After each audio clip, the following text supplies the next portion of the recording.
আরে সাথীমা, কেমন আছো? তোমার কিছু লাগবে নাকি? কি হলো মা, কি খুঁজছো? রোহন কোথাও গিয়েছে নাকি চাচা? হ্যাঁ, ওর খুব জ্বর তো, তাই কাজে আসতে পারেনি। ওর জ্বর এসছে? ওর বাড়ির ঠিকানাটা একটু বলেন না চাচা। তুমি ওর বাড়ির ঠিকানা কি করবা? প্লিজ দেন না, খুব দরকার। আমাদের গ্রামে যে বড় পুষ্করণীটা আছে, ওর ডান পাশে ওদের বাড়ি।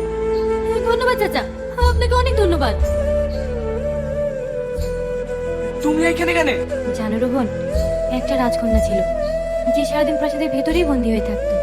একদিন সেই রাজকন্যাটি তার প্রাসাদের বাইরে বেরিয়ে একজন ছেলেকে দেখলো, যে ছেলেটির হাসিতে এক অদ্ভুত মায়া, যার চোখে এক গভীর রহস্য। তারপর থেকে রাজকন্যার রাতের ঘুম হারিয়ে গেল। তার শুধু মনে হতো ওই ছেলেটার চোখের দিকেই তাকিয়ে থাকো। জানো রাজকন্যাটি কে? রাজকন্যাটি আমি। ছেলেটিকে জিজ্ঞেস করবে না? ছেলেটি তুমি।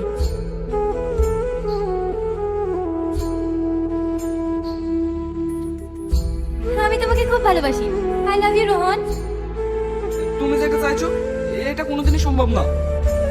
আর কতদিন এভাবে জেদ ধরে বসে থাকবি বল? এবার তো বিয়ে কর। না মা, আমি বিয়ে করলে রোহনকেই করব। তুমি একটু আব্বাকে বলো না, আমি কিছুদিন পরে বিয়ে করব।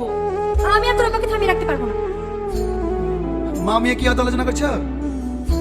দেখো না, ওর সে জেদ ধরে বসে আছে। জেদ ধরে কোনো লাভ হবে না। আমি ওর বিয়ে এই মাসের মধ্যে ঠিক করে ফেলবো। কথাটা ভালো করে মাথায় রাখিস।